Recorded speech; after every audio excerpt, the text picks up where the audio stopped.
We have done it before, and we can do it again.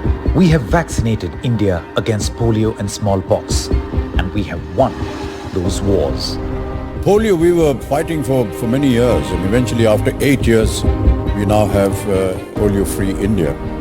But for many years, the campaign was not working. People were skeptical about, taking these 2 drops and giving it to their kids. Why don't we design a campaign where you actually get angry with everyone? And it worked. We changed the language, I got aggressive, and so why aren't you taking your kids and so on and so forth? And eventually when we were called to United Nations head office, and the chairman there of WHO and the others, they asked a lady who was one of the ladies from the village who had actually taken care of their kids and done this, why did you change and what made you change? She said, वो अमिताभ बच्चन जी आए बहुत नाराज थे तो हम डर गए, हमने जाकर के दवाई दे दी. I just said, get out from your home and get hold of your kid and put those 2 drops inside their mouth. Otherwise, I'm coming. I'm coming, otherwise, Now we have a new enemy, COVID. And there is only one proven and permanent solution. Vaccinate, vaccinate, vaccinate. Doctors say the best vaccine is the one in your arm. The rumors around vaccines are false and misinformed. Those countries that have defeated the enemy virus so far are those who have vaccinated their people. We can do it. India has done it before, and we can do it again. India must stand up and be vaccinated now. The COVID-19 vaccines can protect us. They are essential. And we know they're absolutely safe. We know you still might have questions. Effectiveness, who can get it, where to get it.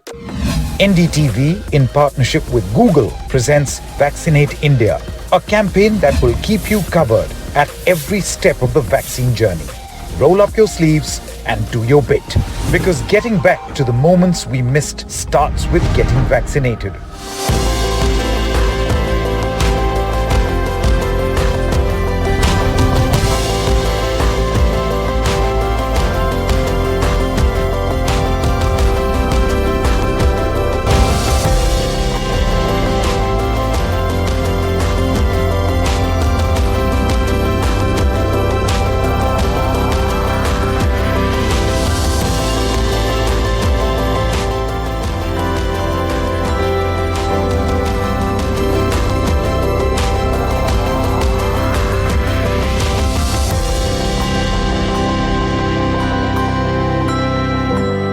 Hello and welcome to Vaccinate India, a program very, very close to our hearts. In fact, this program also lies at the core of what our partners Google want to share, the critical need to ensure that millions across India vaccinate.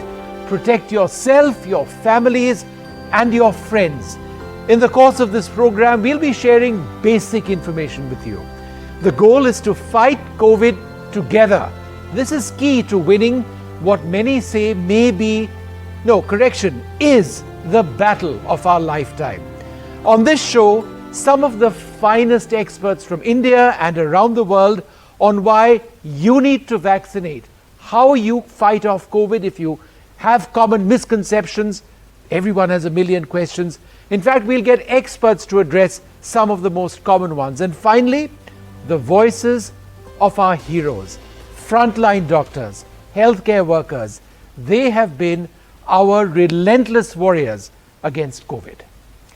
बिल्कुल, Covid दुनिया भर के सामने एक गंभीर चुनौती है और हमारा देश कोविड की दूसरी लहर से उबर रहा है। इस बीमारी से मुकाबला करने के लिए वैक्सीनेशन, टीकाकरण बहुत ही महत्वपूर्ण औजार है। हमारी कोशिश है कि ज़्यादा से ज़्यादा देशवासियों को टीका लगे।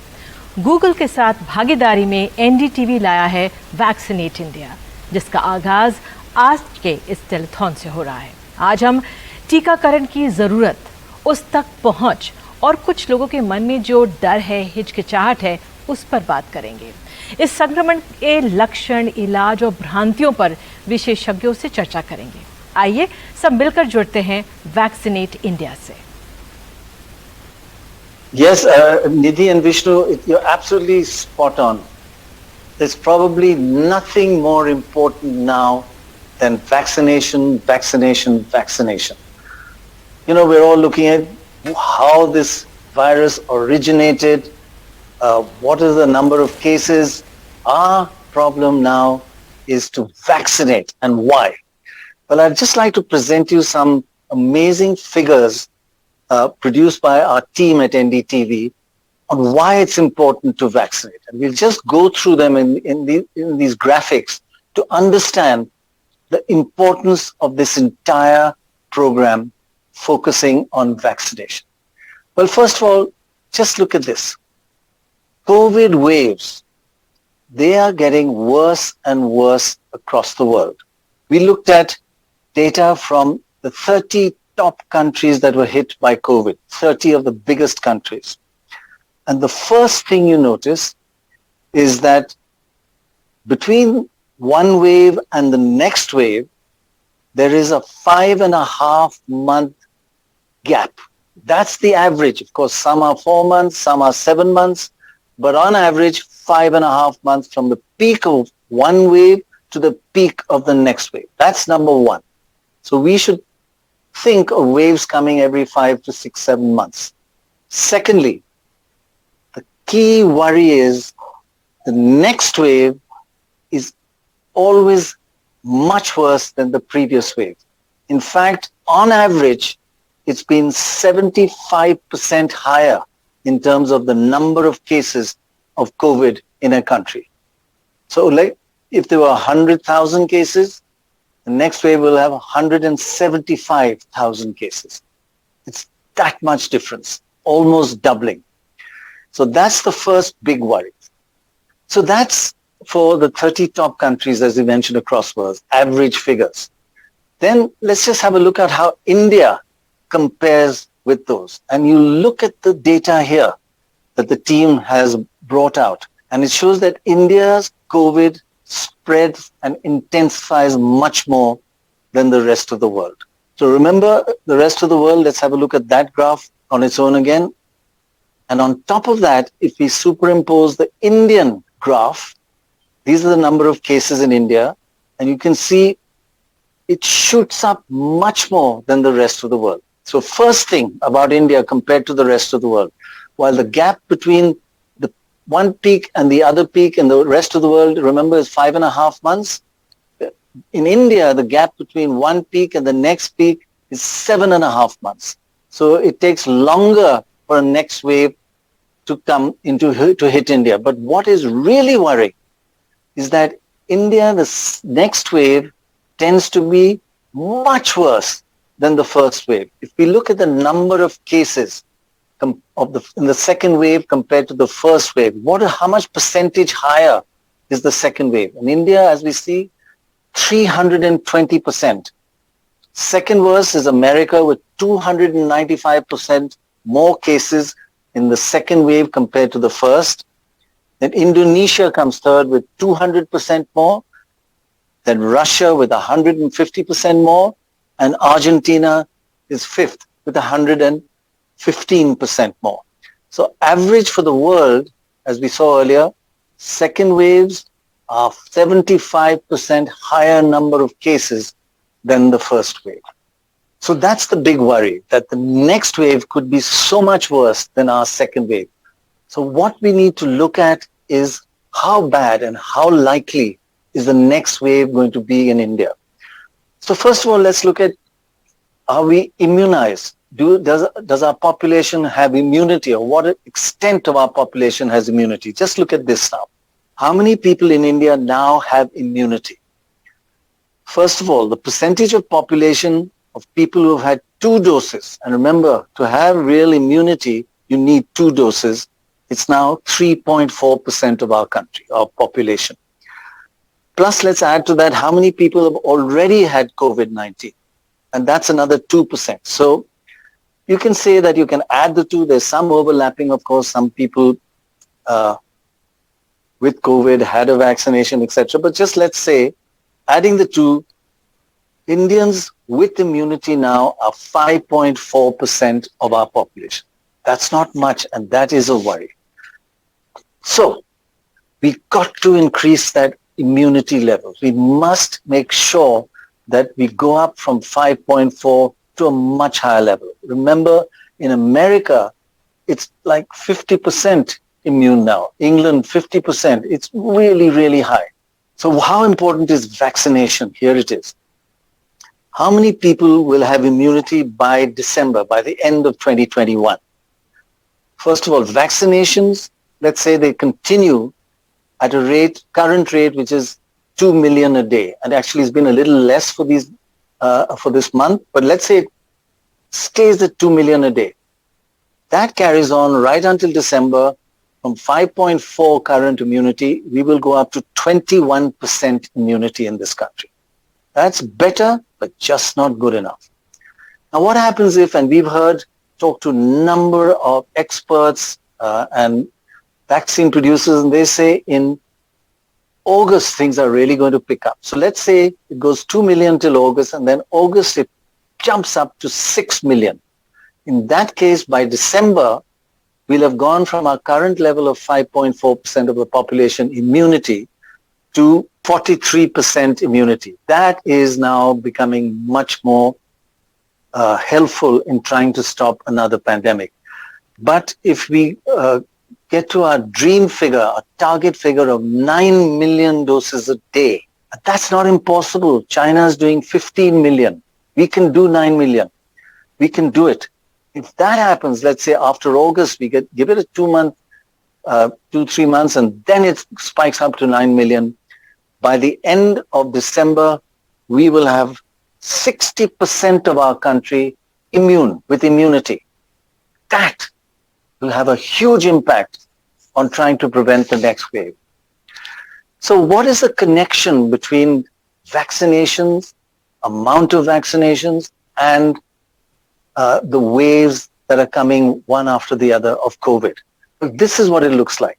Now let's first look at how bad will India's next wave be. First of all, if we did no vaccination, we would have 1 million cases per day, maybe 1.5 million cases a day. That is just terrible. Remember, our peak currently was 400,000. It could go up to 1 to 1.5 million. That is unbearable.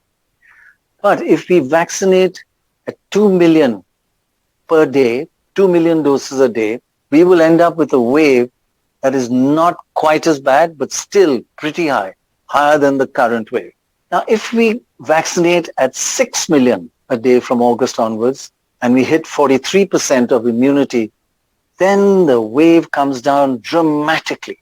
And the wave in December or January to March is when it's expected next, will be lower than the current wave. So that's crucial, 6 million. But it'll still be high, but not as high as it was this time. And finally, if we hit 9 million vaccines a day from August onwards, there will be no next wave. That's the dream. 9 million vaccines, we will not have another spike of COVID in India. That's what we want to achieve. Nidhi and Vishnu, that's the key of this whole program. Vaccinate. The more you vaccinate, the less likely and you will have another spike and another wave. It's so important. Vaccinate, vaccinate, vaccinate.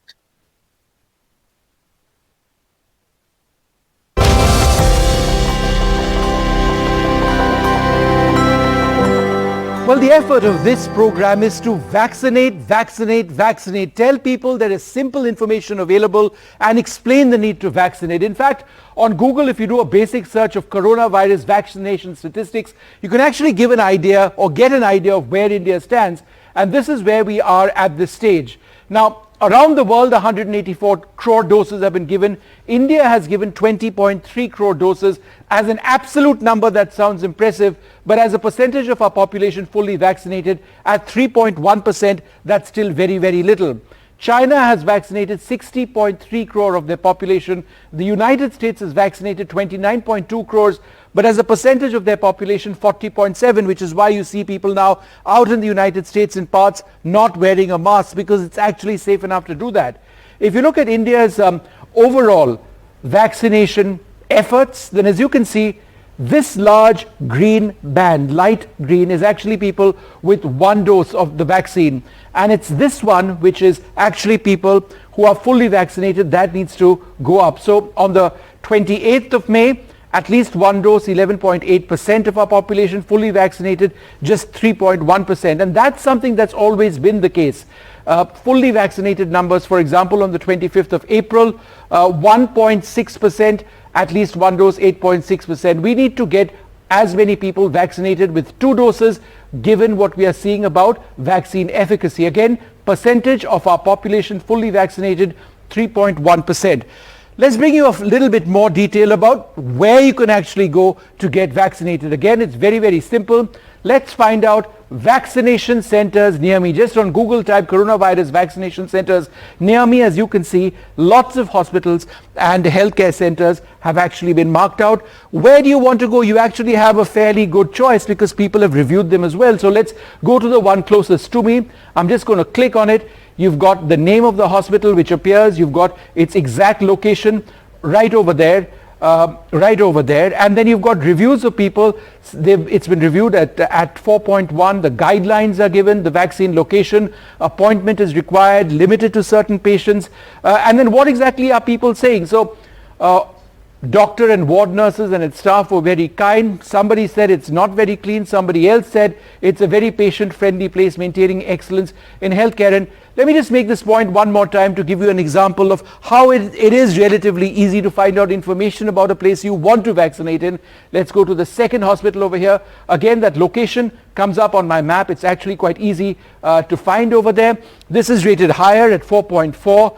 Again, the directions are very, very clear over here in terms of the appointments which are required, its limitation to certain patients. I was impressed for my COVID-19 vaccine, really impressed by the arrangement. Doctors and staff are very nice, excellent service. The food was fresh too. I assume this patient was actually in this hospital for another purpose. But again, the point is simple information available on Google. You need to access this to know where you can go to get your jab, because you need to get your jab fast.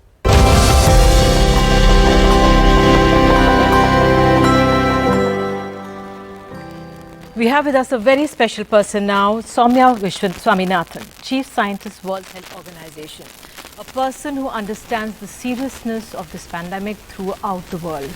As Dr. Roy just explained, vaccination is the need of the hour. Soumya ji, how soon before the WHO clears Covaxin and Sputnik? So the process in WHO is for the emergency use listing has been clearly laid out on our website for many months now. We encourage vaccine developers to start submitting their data as soon as they start collecting their data, even from phase 1 onwards, what we call a rolling submission. So we have conversations with many vaccine developers that are going on, and also with Bharat Biotech, who makes Covaxin, as well as the Gamaleya Research Institute for the Sputnik V. Now, there is a process where a dossier has to be submitted, which has the phase 3 data, as well as information on the quality manufacturing practices. In some instances, there is need also for a physical inspection of the premises. In the case of Bharat Biotech, we had a lot of vaccines pre-qualified by WHO earlier, so there is a track record. And I think once the data submission has been completed, there is a conversation planned with them in the coming weeks. So it should happen within the next 6 to 8 weeks. It's difficult to give a timeline just now because we do not have a complete dossier. Similarly, for Sputnik 5 also, there is some data that's been submitted, more data is awaited, and the team actually is in the ground in Russia, currently inspecting the premises and having the conversation with the local manufacturers. So that is also likely to take time frame of 4 to 6 weeks, or maybe within 8 weeks.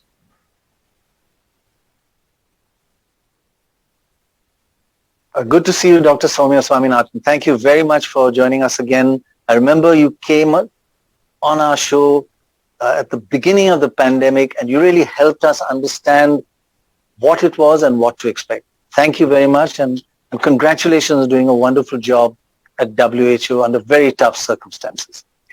What everybody wants to know is how effective are the current vaccines against all these new variants, the South Africa variant, the Brazil variant, the Kent, the UK variant, and now this B1.617.2, the variant found in India, which is spreading across the world. How effective is the vaccine of any kind against this?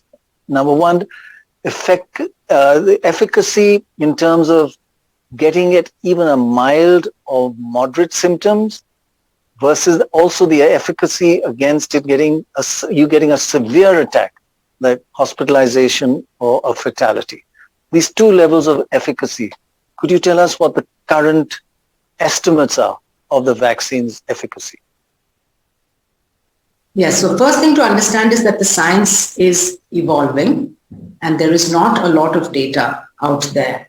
There are some laboratory experiments, where you take this particular strain of the virus and you expose it to convalescent sera or sera from vaccinees to see whether there is inhibition. Those kind of experiments actually show that there is a 2 to 4-fold lower level of inhibition or neutralization when you use this strain. So definitely this strain, also like the B1351 from South Africa, it needs a higher level of antibodies to actually neutralize it.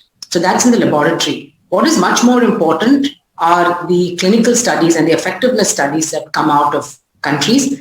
And this is where I think it will be really useful to get the data from India, because it's the largest number of vaccines have been deployed in India, the Covishield and the Covaxin. Analysis of that data is what's really going to give us the required information. There are small studies from the UK which have got a lot of people worried now because it seems to show lower efficacy against the AstraZeneca vaccine, particularly after one dose.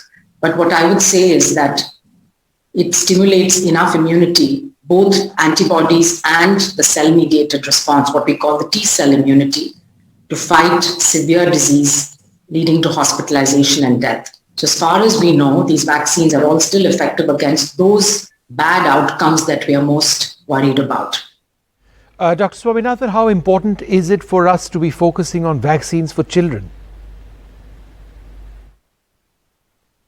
So this is where I think we're looking at a longer term goal. And I think if we really want to bring this infection down to levels which are extremely low, I'm not talking an elimination at this point, but extremely low, then there may be a stage where we need to vaccinate children, because we know children get infected, even though they rarely get ill.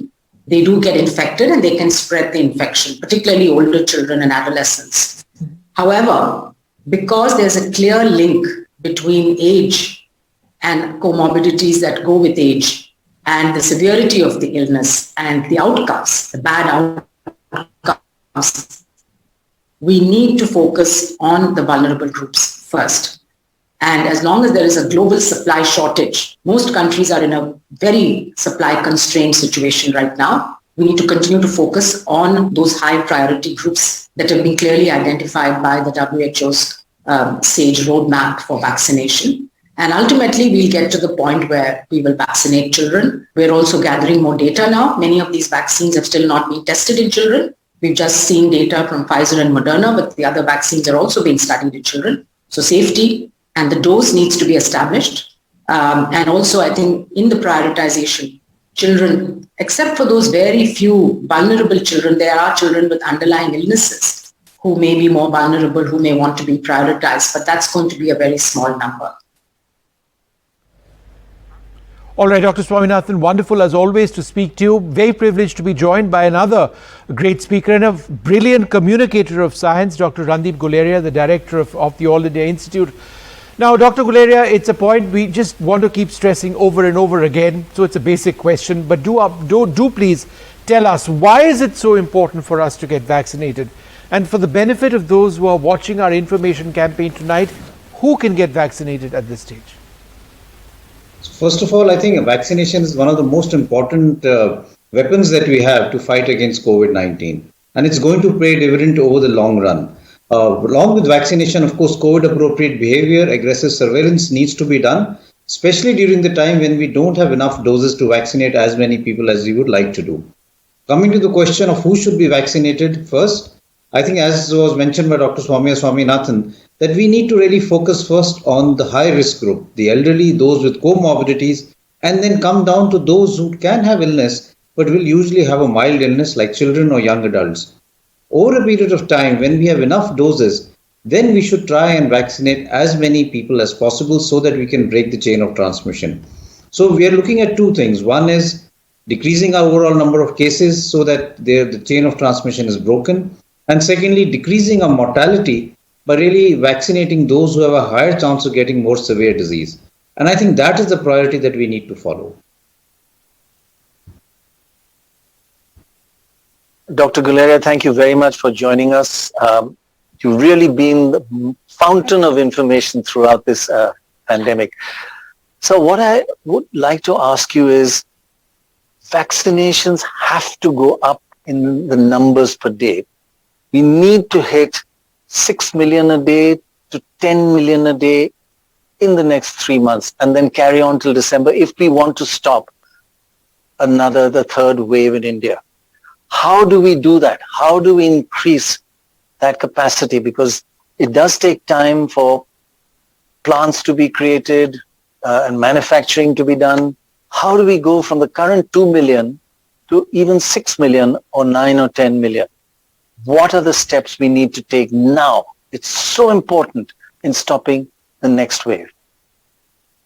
I totally agree with you. I think the most important thing that we need to do is start touching 10 million doses a day.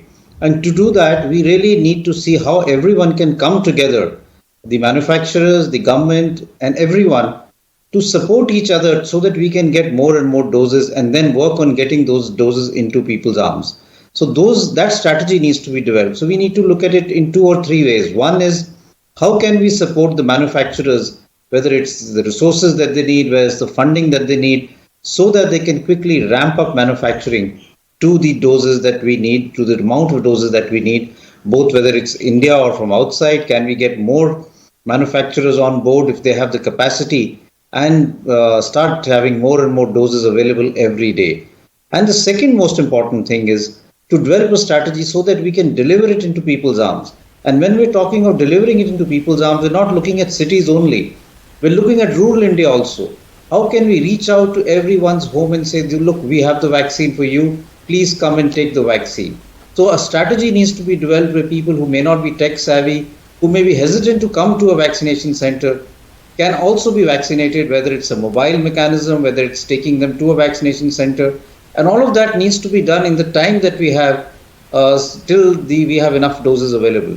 So I think we need to have a multi-pronged approach, and we have to have set a timeline that, okay, let's say by July we will have enough doses, but by that time we have a mechanism in place so that every citizen can be reached to and vaccinated. Right. If we have developed that strategy, I think we should be able to achieve 1 crore vaccines a day. Doctor Guleria, अभी भी कई लोग ये सवाल पूछते हैं कि कौन सा वैक्सीन बेहतर है जो हमारे देश में उपलब्ध है, ये लें कि दूसरा लें, या दोनों ही सुरक्षित हैं? तो मैं यही कहना चाहूँगा कि दोनों ही सुरक्षित हैं और दोनों ही इफेक्टिव हैं। अभी तक हमारे पास जो भी डेटा है उसमें यही दिखता है कि कोई भी वैक्सीन जो मिले हमें लगा लेनी चाहिए। अभी we are not spoiled for choice. हमें जो वैक्सीन मिल रही है, मैं तो सब लोगों को यही कहता हूं कि आपको जो वैक्सीन मिल रही है आप लगाएं, आपको प्रोटेक्शन मिलेंगी। और डेटा ये इमर्ज कर रहा है हमारे कंट्री से भी कि जिन लोगों ने वैक्सीन लगाई थी उनको लेस सीवियर डिजीज हुई इस वेव में। और इसलिए मैं सब लोगों से ये अपील करूंगा कि अगर आप उस ग्रुप में हैं और आप वैक्सीन लगा सकते हैं तो जो भी वैक्सीन मिल रही हो आप उसको जरूर आगे आके लगाएं। बिल्कुल, बहुत बहुत धन्यवाद डॉक्टर गुलेरिया ये कहने के लिए कि लोग सुने कि घबराएं ना टीकाकरण से, जो भी वैक्सीन मिल रही है ले लें उससे। बहुत बहुत धन्यवाद डॉक्टर गुलेरिया जुड़ने के लिए। और हमारे साथ खास मेहमान हैं Raghu Sharma ji, minister for health and family welfare, बाल कल्याण विभाग से हमारे साथ हैं राजस्थान से। शर्मा जी, मेरा सवाल आपसे यह है कि आपकी सरकार ने कहा कि राजस्थान ने तो पिछले नवंबर से ही टीकाकरण की तैयारी कर ली थी, तो आप लोगों की रणनीति क्या रही? देखिए, राजस्थान पूरे देश में भौगोलिक दृष्टिकोण से सबसे बड़ा प्रदेश है। हमारे यहाँ रेगिस्तान है जहाँ छितराई हुई आबादी रहती है, आदिवासी अंचल है जहाँ पे एक एक पहाड़ी पे एक एक मकान रहता है। तो बहुत बड़ा चैलेंज है राजस्थान के 8 करोड़ लोगों को वैक्सीनेट करने की।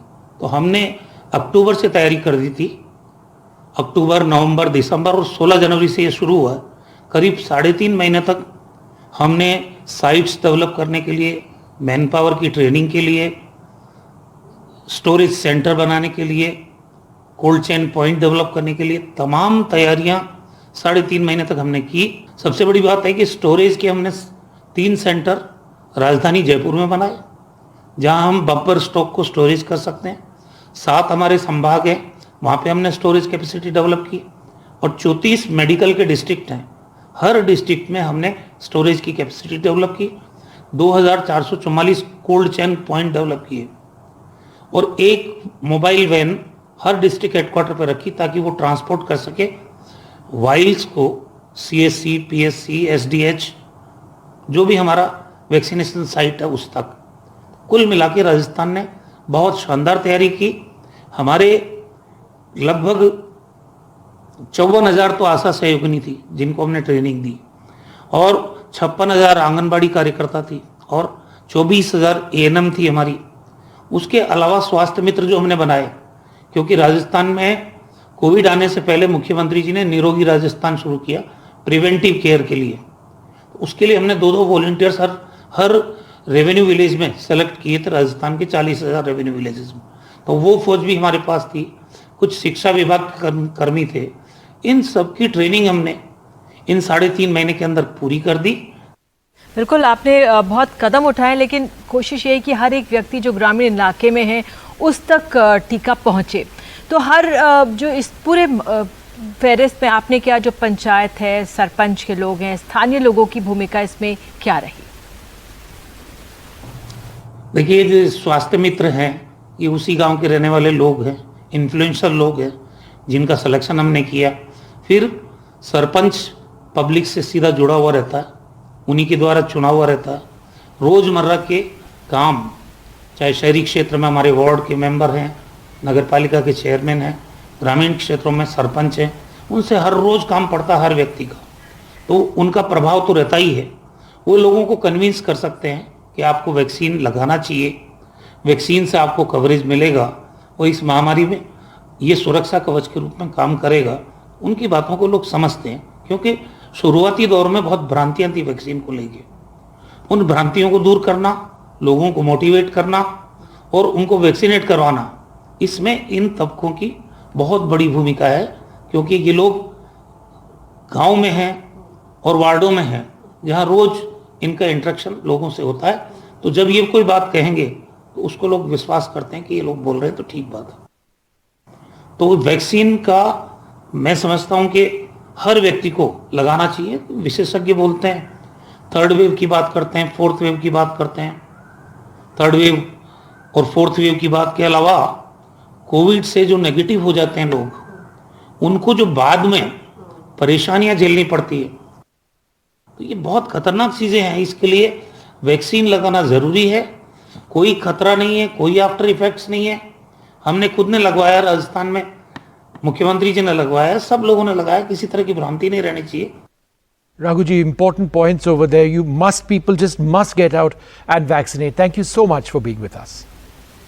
और अब हमारे साथ हैं डॉक्टर जलील पाकर, सीनियर पल्मोनोलॉजिस्ट हैं लीलावती अस्पताल के।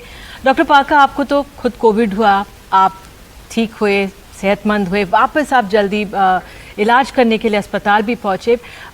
कितना ज़रूरी है कि जो हमारे डॉक्टर्स के साथ साथ जो हमारे मेडिकल के फ्रंटलाइन वर्कर्स हैं, उनको जल्दी से जल्दी वैक्सीनेट किया जाए, और बड़े शहरों में नहीं, छोटे शहरों में भी?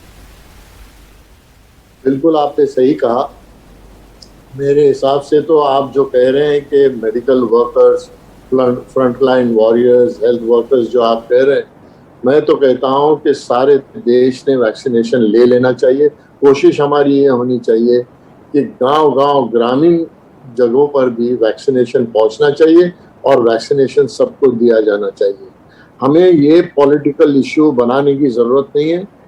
हम सब में इंसानियत होनी चाहिए, और इंसानियत के नाते ये हमें देखना चाहिए कि हर हिंदुस्तान का नागरिक, चाहे वो अमीर हो, गरीब हो, छोटे हो, बड़े हो, जो भी हो, सबको वैक्सीनेशन मिलना चाहिए।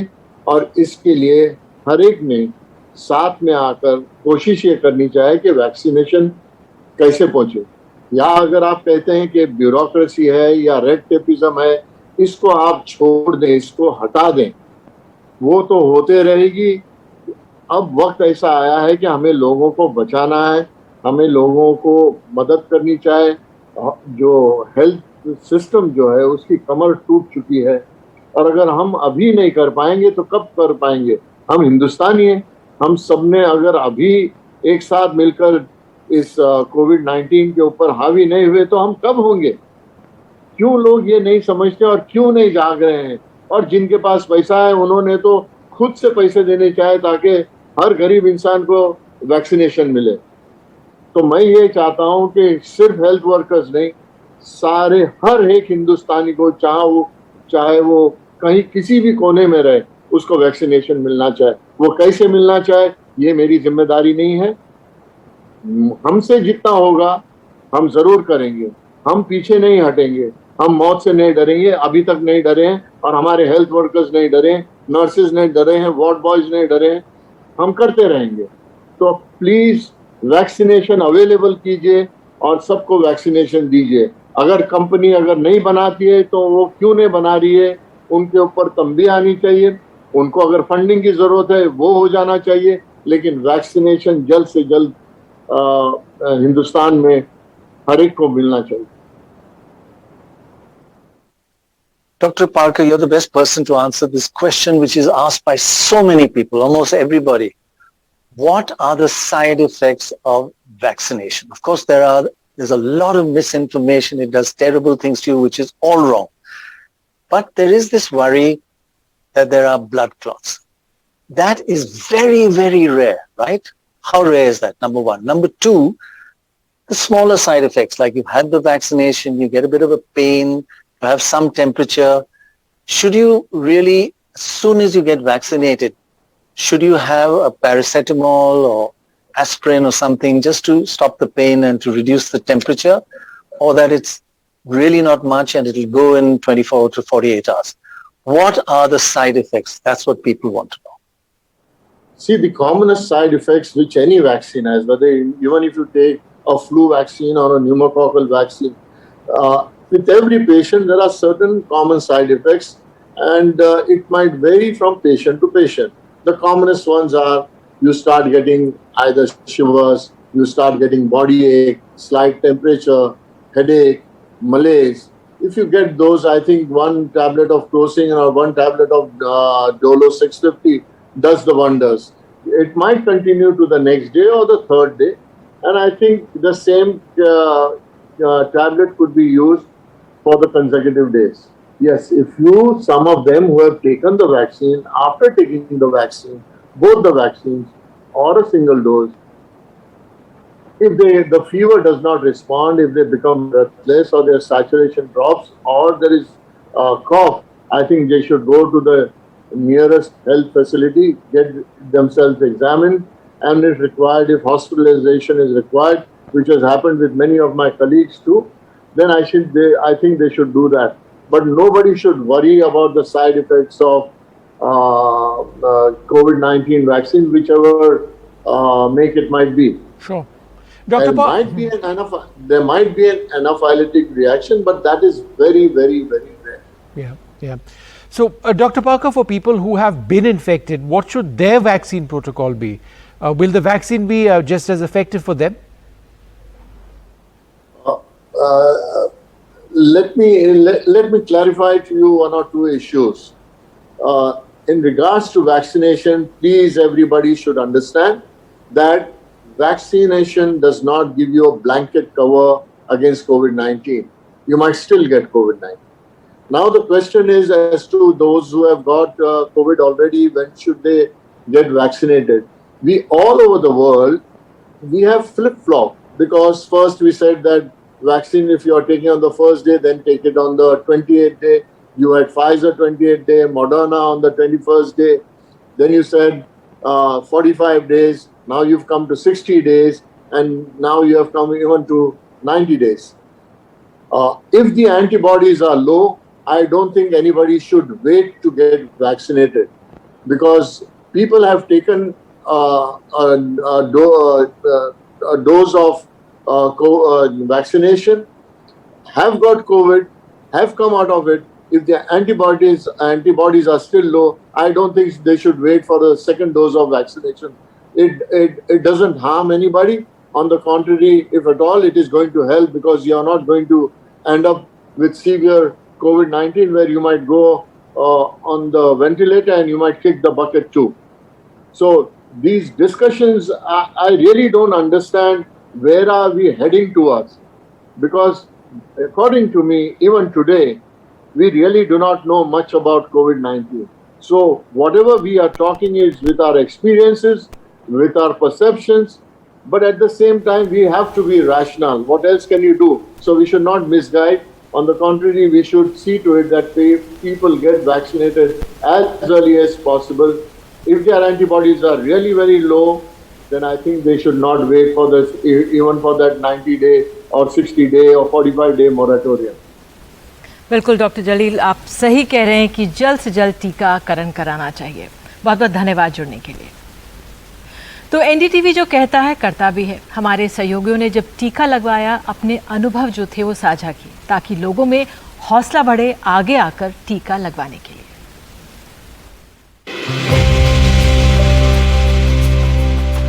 Well, it's important for us to practice what we preach. For the last 1 year plus, we've been talking about vaccination, vaccination, vaccination virtually every day. Now, the numbers thus far have been very encouraging. And today, I'm going to walk the talk. I'm going to get my vaccination as well. It's something I've looked forward to for a long time. Thanks, ma'am, very much for taking me through this. I can't tell you how excited I am to actually get this vaccination. We waited. All right, well, there you have it. Time for my jab. And remember, and to remind myself, I need to take the second jab as well. And that's going to come after some time, between 4 to 8 weeks for this particular vaccine. Important to stick to that schedule to ensure that you get maximum efficacy. And that's it. Thank you very much. Didn't feel a thing.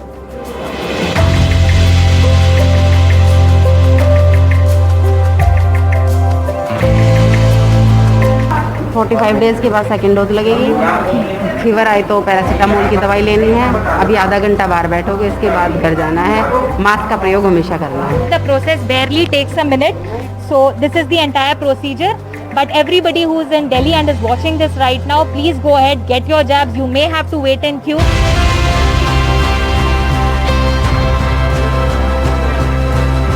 Right now, this is the registration checking. We have to show the Aadhaar card, and I've also given the registration number that I got when I registered for the COVID vaccination. That, of course, is essential for this to happen.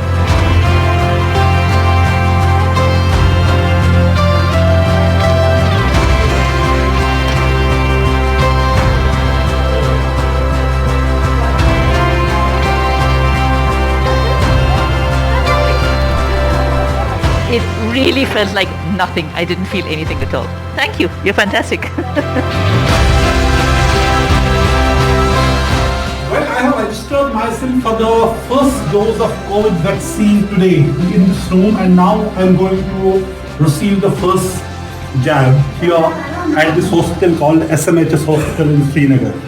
So here it goes like this. So all these months we have been waiting to receive the COVID vaccine. So today, the age group above 45, they are receiving their first jab today. So am I.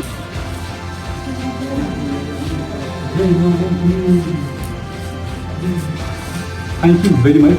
I feel it so smooth, so smooth. All right, so we certainly walked the talk. Nidhi, I can tell you that I am now almost 4 weeks after my second jab. So hopefully I will stay safe, stay secure. Absolutely. It's so important for people to get out there and get their vaccination. Well, someone we partnered with very, very closely at Google, Anal Ghosh, is a senior program manager. Thanks very much, Anal, for being with us. Now, Google has rolled out new features early on during the pandemic. Search, assistant and maps as well, information on testing. Now, what have you sort of innovated with during the second wave when the need for credible information seems to have increased, what, 1,000-fold at least? Yeah, first of all, thank you for having me over. It's a privilege to be here amongst you today. So our COVID-19 response efforts across our products have centered on enabling access to the latest and most authoritative information that people and communities are looking for. In building these features, we have been working very closely with authorities such as the Ministry of Health and Family Welfare, MyGov, ICMR, and several central and state authorities. At the onset of the pandemic last year, we launched a dedicated COVID-19 website and an updated search experience that presented consolidated information about top news stories, links to ministry resources, and content on statistics, symptoms, prevention, and FAQs. This resource has since evolved this year to surface timely and authoritative information on treatment, both self-care at home and medical, coping with mental health, and refreshed information on testing centers. Ever since the vaccination effort started, we built an entirely new results module for all vaccine-related information, which is today available in English and 8 Indian languages.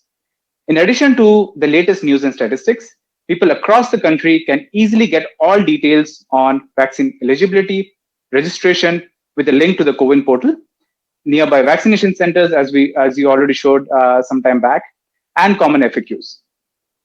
We know users are looking for the most accurate information on the 3 approved vaccines in India. And we have summarized results for them with details about its effectiveness, side effects, safety, etc. We now have over 23,000 vaccination centers and over 2,500 testing centers across the country live on Search, Maps, and the Assistant. We continue to work with the ministry and the CoWIN team to map out more vaccine centers on our platforms. Across the YouTube homepage and the recommendation systems, we continue to elevate authoritative videos from the ministry and MyGov and surfacing these videos on Search as well. These videos cover topics such as why you need to get vaccinated, the CoWIN registration process, and vaccine myths versus facts with eminent physicians like Dr. Randeep Guleria, who we just heard a few minutes back. Finally, on Google Pay, we have been running a COVID aid campaign featuring 7 non-profit organizations who are doing impactful work during these times. Anil, for the information on Google to have maximum traction, it needs to be available in multiple Indian languages. Beyond English and Hindi, which are the other languages we hunt for information we need on Google? You said 8. Which are these languages? Sure. So our underlying mission at Google has always been to make information universally accessible and useful to everyone. And breaking down language barriers to make this knowledge available is a key part of how we develop our products. So much of the COVID information that we spoke about across Search, Maps, and Assistant, such as information vaccines, testing centers, vaccine centers, etc., can be accessed in English. And the 8 languages that I spoke about are Hindi, Bengali, Telugu, Tamil, Malayalam, Kannada, Gujarati, and Marathi. So today, anyone can issue a COVID-related query in any of these languages as text or using voice input, and it will trigger the various COVID experiences that we spoke about. Because one of the things that you have worked on is on Google Maps.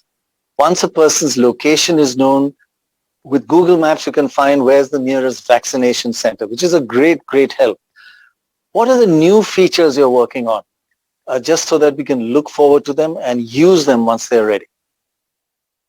Sure, Dr. Roy. So this year, during the second wave, in the past month specifically, many have had urgent requirements for medical oxygen and information on hospital beds availability. So to help them, we just launched a pilot this week in select locations where we are using the Q&A feature on Google Maps to enable people to provide information and share their local knowledge on availability of beds and medical oxygen. This information will be refreshed every 24 hours. And we are currently evaluating the effectiveness and usefulness before we decide to scale it up across India. Similarly, on Google Search, we are now showing city and state websites, which are providing live information on COVID beds availability at the top of the search results, along with the authoritative medical guidance. Also, just hot off the press, if I may use that, we just went live with a new feature where users can search for COVID hospitals, specifically on Maps, Search, and the Assistant. And we're surfacing the dedicated facilities which are providing COVID treatment. As we all know, not all hospitals are actually providing treatment to COVID patients. And users on our platforms have been looking for this specific information for a while. And that's what got us to build this feature and roll it out. So it just went out. We have around 6,000 hospitals across the country mapped, and we are working to add more very soon. All right. Sounds absolutely brilliant. There's so much out there which people can access. Is very easy to use information. Arnav, thanks so much for being with us. Thanks very much indeed. We're joined now by a very special guest, Dr. Fahim Yunus, Chief of Infectious Diseases at the University of Maryland. Thanks, Dr. Yunus, for being with us. Now, you've said that while the vaccines are not 100% perfect, they are game changers that have crushed the pandemic in so many countries. Tell us how the vaccines have been able to actually achieve that. Sure. So if you look at United States, where we started vaccinating in December, we were having about 4,000, 3,000 deaths in a day. We were having over 100,000 deaths in a month in United States. Now that number is down to 15,000 a month, around 500 a day. And other than mass vaccination, I don't think much has changed in the United States. You see the same data from Israel, you see the same data in UK. So the point here is that at least the mRNA vaccines, Johnson & Johnson, AstraZeneca, the ones which have been used in these countries, we can say confidently that yes, these vaccines are game changers. Doctor Yunus, हमारे यहाँ जो Covishield के दो doses के बीच में जो break है वो 12 से 16 हफ्ते कर दिया गया है, इसे आप कैसे देखते हैं? जी, आमतौर पे वैक्सीन्स के अंदर जो गैप बढ़ाया जा रहा है डिफरेंट गवर्नमेंट्स की तरफ से, वो उसकी typical reason supply and demand है. कनाडा में भी ऐसा हुआ है और कई मुल्कों में भी ऐसा हुआ है. अगर तो आपके पास एम्पल वैक्सीन हो करोड़ों की तादाद में, जो सप्लाई डिमांड से ज्यादा हो, तो यकीनन जब ट्रायल्स में तीसरे या चौथे हफ्ते के बाद दूसरी डोज दी गई है तो शायद आप भी यही कर रहे हो. लेकिन अगर आप वैक्सीन कम हो तो आप उसको स्ट्रेच करने के लिए 12 हफ्ते या इवन 16 हफ्ते तक ले जाते हैं. अब जो खुशी की बात है, जो तसल्ली की बात है कि 12 हफ्ते पर भी इम्यून रिस्पांस आपका उतना ही अच्छा होता है या उससे थोड़ा सा ज्यादा अच्छा होता है. तो आपकी पहली डोज जाया नहीं हुई. फर्क सिर्फ ये है कि उन 12 हफ्तों में आपको बहुत एहतियात करनी है. आप अपने आप को फुल्ली वैक्सीनेटेड मत समझिए पहली डोज के बाद, लेकिन 12 हफ्ते का जो टाइम फ्रेम है वो रीजनेबल है अगर आपके पास सप्लाई कम हो तो.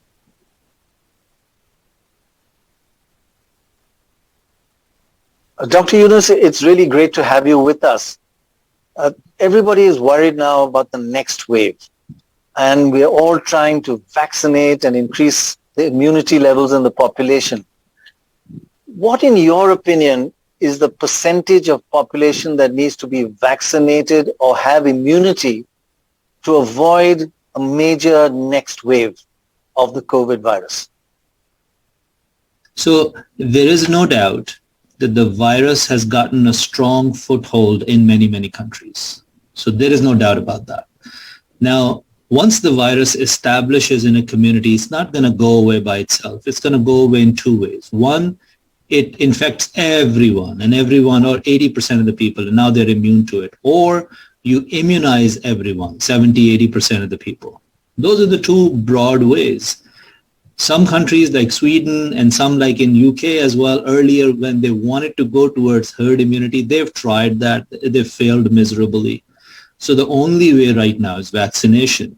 The point about vaccination, it's not an on-off switch that at a certain number you get to be on and at a certain number you get to be an off. This is like sunrise, right? It's like a dimmer. So gradually, as you keep increasing vaccination, your number of viruses will keep going down. The risk of another wave will go down. I think somewhere around 40 to 50% will be an inflection point. Once your community reaches at vaccination of 40 to 50%, you'll probably not likely to see big waves. You may still see some endemic virus spreading. Once you get to 70 to 75%, chances are you'll be able to go back to normal.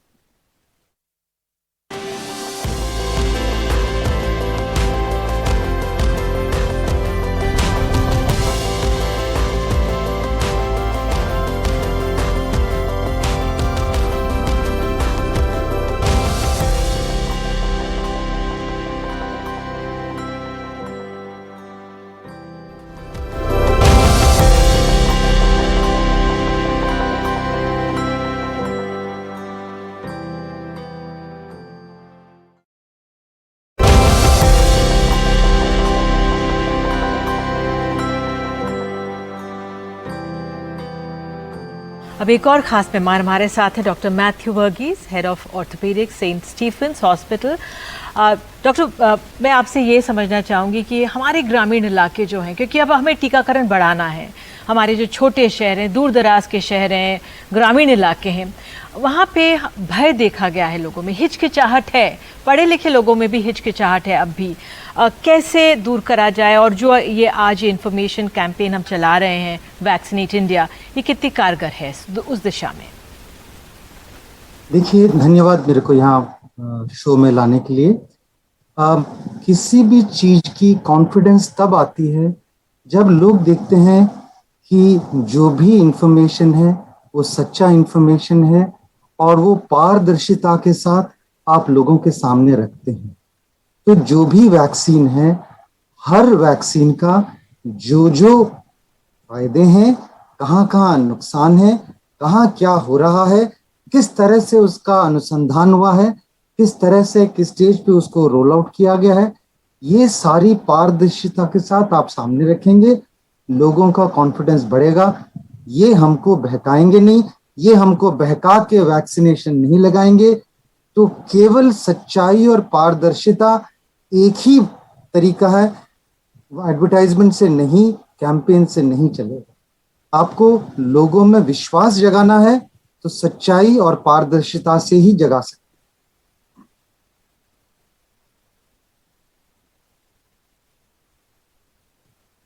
Dr. Verghese, thank you for being with us. As you know, there's a great amount of vaccine hesitancy across the country.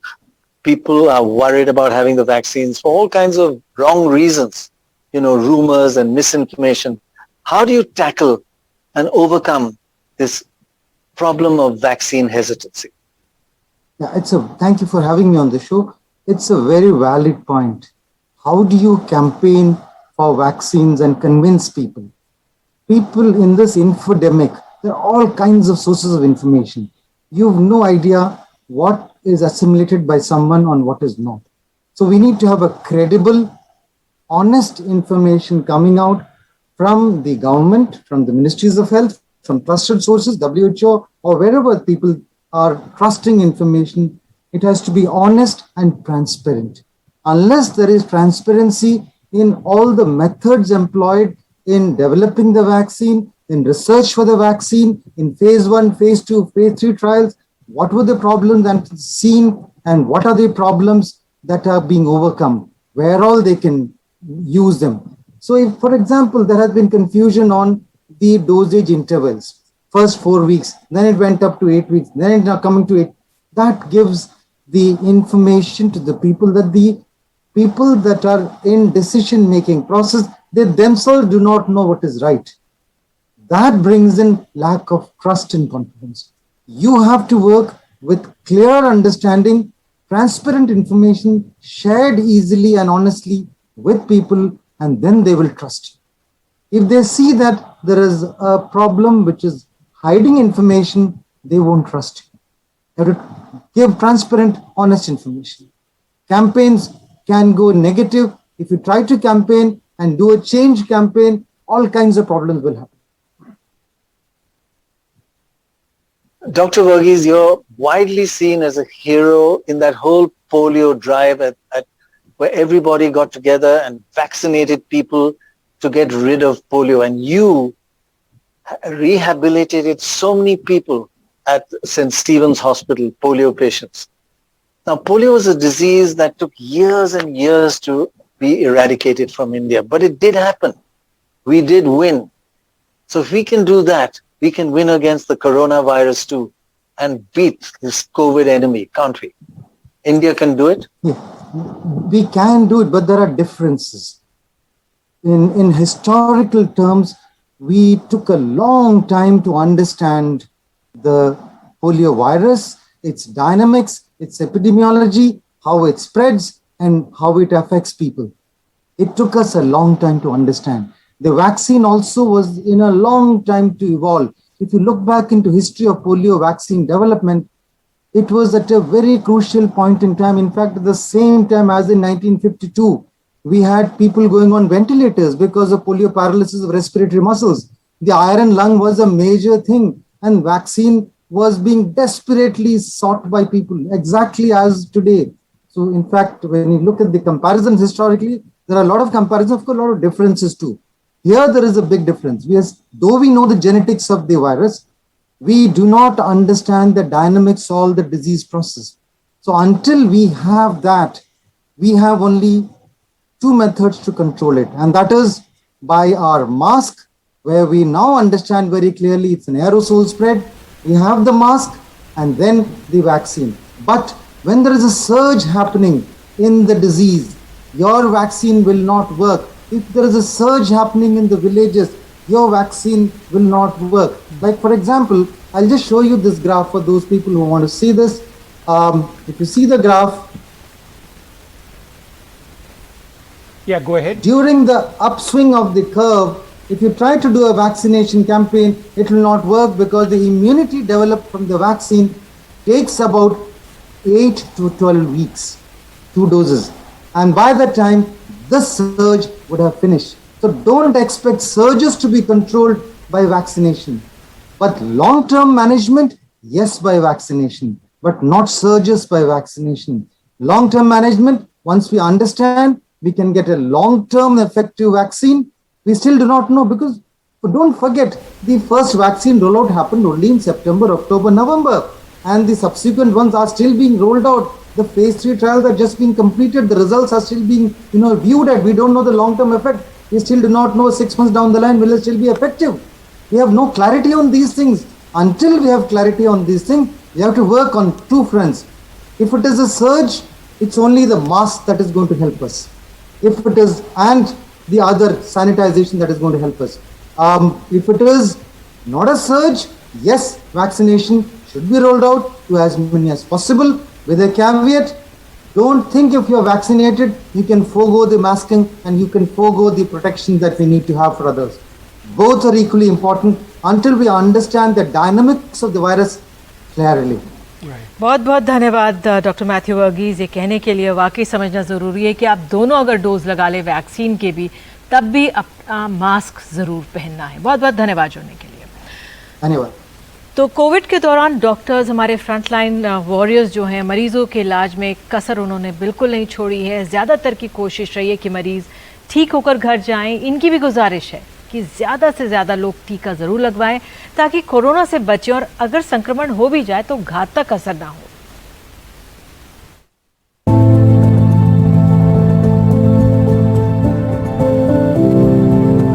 नमस्कार, मी मराठी माणूस असून माझे सर्व मराठी बंधू बहिणींना विनंती करतोय की सर्वांनी vaccination घ्यावे, कारण वॅक्सिनेशन घेतल्यानंतर कोविडचा आजारपण एकदम सिव्हिअर होत नाही आणि जीव वाचू शकतो, स्वतःचा पण आणि दुसऱ्यांचा पण।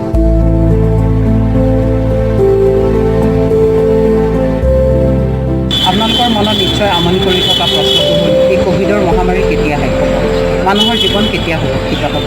এই মহামাৰী তেতিয়া শেষ হ'ব যেতিয়া আপোনালোকে নিজৰ পৰিয়ালক কোভিডৰ টীকাকৰণ কৰিব আৰু লগতে চুবুৰীয়াক এই বিষয়ে সজাগ কৰিব। ഇതുവരെ 500-ലധികം ഗുരുതരാവസ്ഥയിലുള്ള കോവിഡ് രോഗികളെ ICUവിൽ, അതേപോലെ 2000-ഓളം ഓക്സിജൻ ആവശ്യം വരുന്ന കോവിഡ് രോഗികളെയും ഞാൻ ചികിത്സിച്ചിട്ടുണ്ട്. ഇതിൽ ഒറ്റ രോഗി പോലും കോവിഡ് വാക്സിൻ സ്വീകരിച്ച രോഗി ഉണ്ടായിരുന്നില്ല. അതുകൊണ്ട് തന്നെ നമ്മൾ ഓരോരുത്തരും എത്രയും പെട്ടെന്ന് ഈ വാക്സിൻ സ്വീകരിച്ച് ഈ ഒരു മഹാമാരിയിൽ നിന്ന് സ്വയം രക്ഷ നേടണമെന്ന് ഞാൻ അഭ്യർത്ഥിക്കുകയാണ്. ಕೊರೋನಾ ಹರಡುವುದನ್ನು ತಡೆಗಟ್ಟಲಿಕ್ಕೆ ವ್ಯಾಕ್ಸಿನೇಷನ್ ಮತ್ತು ಕೊರೋನಾ ಅಪ್ರೋಪ್ರಿಯೇಟ್ ಬಿಹೇವಿಯರೇ ಮೇನು ನಮ್ಮ ಹತ್ರ ಇರುವ ಆರ್ಮ್ಸ್. ಆದಷ್ಟು ಬೇಗ ನೀವು ವ್ಯಾಕ್ಸಿನೇಷನ್ ಮಾಡಿಸ್ಕೊಂಡು ನಿಮ್ಮನ್ನು ನೀವು ಉಳಿಸ್ಕೊಳ್ಳಿ ಹಾಗೂ ನಮ್ಮ ಸೊಸೈಟಿಯನ್ನು ಉಳಿಸಿ। साढ़े नाले दुआले जितने भी स्टेट्स ने उन्होंने विच वैक्सीनेशन की एक मुहिम चली हुई है ते असा सारियां नूं इहदे विच पार्टिसिपेट करना चाहिए है, क्योंकि वैक्सीन लगान तो ही ये जो कोविड हैगा इहदे बारे इहदे अगेंस्ट सानू बचाव हो सकता है। Nidhi and Vishnu, I just want to return to those graphics again that are prepared by our team because I feel they're so important in understanding why we need vaccinations. I'll go very quickly through. If you look at the top 30 countries of the world that have faced COVID, the time difference between the first phase and the second phase is about 5.5 months on average. And the second phase is always much worse than the first phase. In fact, it's 75% worse. And in India, how does that compare with the global picture? In India, the second phase was much worse than the global average. It was 320% worse in India than the first phase. 320% higher cases. And in fact, that makes India the worst in the world when it came to the second phase. Look at that. India, 320%. Second was America with 295%. Indonesia, 200. Russia, 150. And Argentina with 115% more. So average for the world, 75% higher number of cases than the first wave. So what we really need to do is to raise the immunity level in our population. What is the immunity level so far? First of all, those who had a vaccination already, both doses, is 3.4%. And people who have already had COVID, 2%. So about only 5.4% of our population is immune at the moment. Now, if we continue to vaccinate at the current rate of 2 million a day, by December, we will hit 21% of our population vaccinated. That's very low. But if we step it up, say in August, in a couple of months' time, to 6 million vaccines a day, it will go up to 43% immunity in December. But if we hit our dream target of 9 million vaccines a day, August onwards, we will have an immunity level in our country of 60%. Now, what will be the impact of that on the next wave? First of all, if we have no vaccination, the next wave will have more than 1 million to 1.5 million cases per day at its peak. That is unforgivable. If we vaccinate at only 2 million a day, it will come down a little bit, but still be very bad. If we vaccinate at 6 million a day from August onwards, you will come down sharply and have a very, very weak next surge. It will be much better. And finally, if you vaccinate at 9 million a day, you will have no third wave in India. Wonderful. Vishnu and Nidhi, that's the point we want to make, that the team has brought out. The relationship with the vaccination, the speed of vaccination, and getting rid of that third wave. We can get rid of that third wave and not have one at all. Absolutely. Just have to step up that pace of vaccination. Joining us now, Dr. Naresh Trehan, Chairman of the CII's Healthcare Council, Chairman and Managing Director, Medanta, the Medicity. Thanks very much, Dr. Trehan, for being with us. Now, treatment protocols are constantly evolving and changing. I mean, you're learning, literally on the fly. And the latest weapon is an antibody cocktail. It's met with some success at Medanta. Tell us a little bit about that. So there are two antibodies made in the lab, Casirivimab and Imdevimab. These are specifically designed to actually block the virus, COVID-19, from entering the cell of the patient who's been infected, so that they cannot draw energy from the cells to replicate or multiply. If that happens, then they will gradually wither away without multiplying. So this is a very effective weapon against infections which are caught within the first 7 days. So if you saw, President Trump was first admitted to Bethesda when he got infected. He got this cocktail, and then he went home 2 days later and went down to the White House to work. So right now, it is very clear that when people get infected and they test positive, if within the first 72 hours or 3-4 days later, the sooner the better, if you give this cocktail, you can block the virus from multiplying. What the end result of this is, which is proven by many, many studies around the world, is that if you estimate people who are at a high risk of getting admitted to a hospital, 70 to 80% of those people will not need hospitalization. Right. Also, The death benefit, if you got admitted and you got serious and you had the possibility of dying, then 70% of the people can be saved from dying. So this is quite an effective weapon. Now, you wish it had come to India 2 months ago, we would have avoided many, many deaths and many, many hospitalizations. But however, it's arrived now.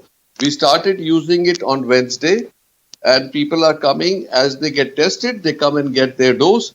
And so far, all of them are at home, and we are following them very closely. हमारे साथ doctor Sunila Garg हैं, director and professor head community medicine Maulana Azad medical college और member हैं the Lancet covid commission. Ma'am, I'd like to understand what are the symptoms of COVID caused by this new variant and how do they differ? जो हमारी पहली wave आई थी, infections हुए थे उस दौरान, उससे कैसा अलग है ये?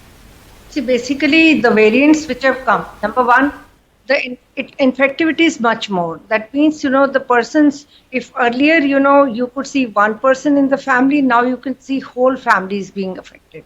So one person can affect many persons. So, our R0, that means the number of persons who can infect more has gone up. So, number one, that is an important question, that this is much more infective.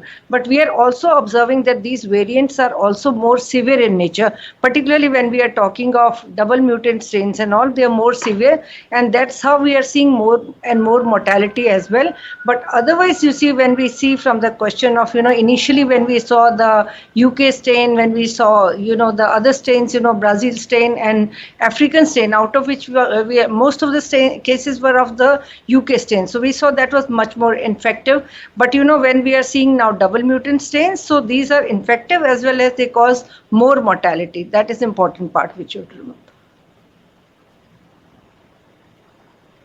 Dr. Garg, as a global specialist in community medicine, how do you actually teach, say, a community that really doesn't understand the details and the intricacies of the coronavirus and how to behave?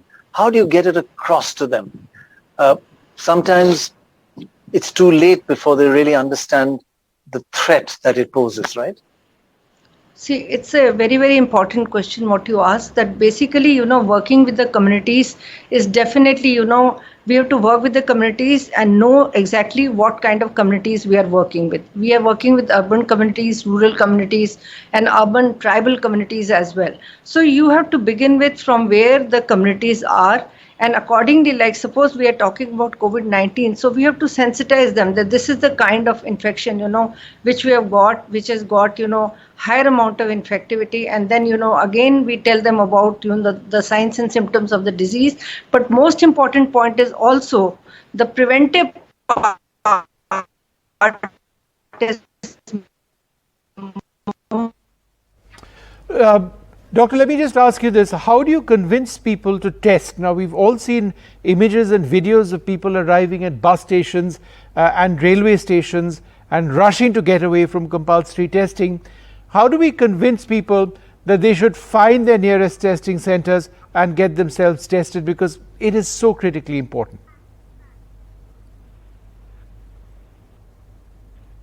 Yeah. Did you get that question? Definitely, it's one of the most important questions, that how do we get the people to get tested? Because there are a lot of, initially there was a lot of stigma and discrimination which was associated with testing. That means they were isolated, from the, there was a plate which was put outside the house. And the second thing, so healthcare providers, when they went home, so they were also discriminated. So a common man thought, basically that, if we are going to get tested, so these are the things, we are going to be discriminated. So one starts working on this scenario and tells them that if you are detected early, so the treatment can start early, whether we can, and even we focus a lot on home isolation as well. Because what we have realized is that ultimately home isolation will play a very, very critical role, and simultaneously it will also, a lot of stigma and discrimination. And plus, said, feels even isolated. That's why we were just last week in rural areas, and what we realized is at this age, we have to focus upon them, and we have to see that, they must come forward. And for rural areas, I don't see it as that is where our system is very well organized. We have got 2 workers for the population which is already enlisted under Ayushman Bharat, so they can be, all be those who are symptomatic, and there we are going from house to house to do their samples also collected. And also there the panchayats have got a very, very critical role to play, because, we are focusing upon also, the village volunteers and all who will come forward. And people who have recovered. Dr. Garg, it's so very important, people out there in villages. And that's such an important point that you make, ma'am. बहुत बहुत धन्यवाद doctor Trehan जुड़ने के लिए, doctor Sunila Garg जुड़ने के लिए. वाकई में वायरस है, आए दिन हम इसको समझने की कोशिश ही कर रहे हैं. Vishnu. Well, joining us now, Eric Fiegelding. He's a senior fellow at the Federation of American Scientists. Dr. Fiegelding, good to have you back on an NDTV program. Now, we are still very much locked down in many parts of India, but there are some preparations now underway for a third wave of COVID in India. Do you think we'll necessarily see this in our country? I think everything is possible. We thought that we had seen a wave last spring in many countries and thought that was it. And in the summer, some places got another wave. Some places in the fall started getting another wave. And some places in the winter, another wave. And of course, now we have many, many variants.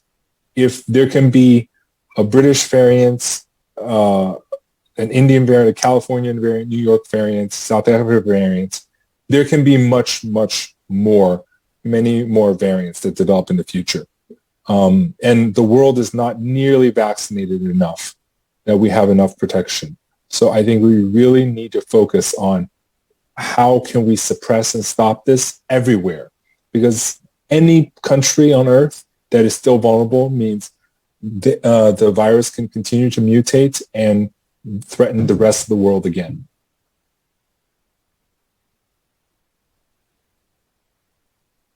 So talking about future variants, how deep are your concerns and your worries of future mutations of the coronavirus?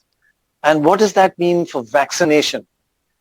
Does it mean that we should really vaccinate quickly so mutations don't arise? Or do vaccines themselves have to keep changing? Yeah, absolutely. Vaccinating is the fastest way to prevent another wave. Vaccinating, that said, can't stop an immediate wave, but it can slow in the near future and prevent another one. And of course, vaccination, we have to be very strategic. How can we maximize it? But we know that one dose is not enough for the B1617.2 variant, because this B1617.2 variant, according to the latest data from UK, the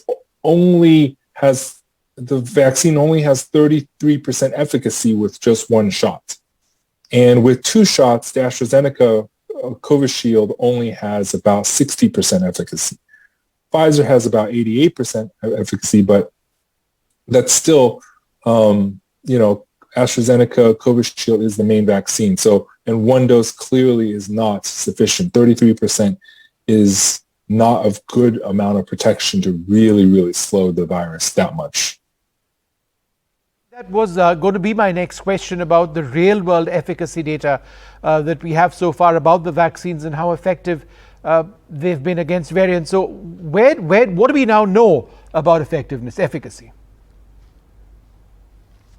In general, vaccines are very good against most of the coronavirus variants. However, there are exceptions. The South Africa variant, B1351, is very problematic. South Africa has now stopped using it because its 22% efficacy wasn't even significant. And that's for 2 doses. Now, for the B1617.2, 33% with 1 dose, again, worrisome. 60% is good, but these are also, remember, these are symptomatic.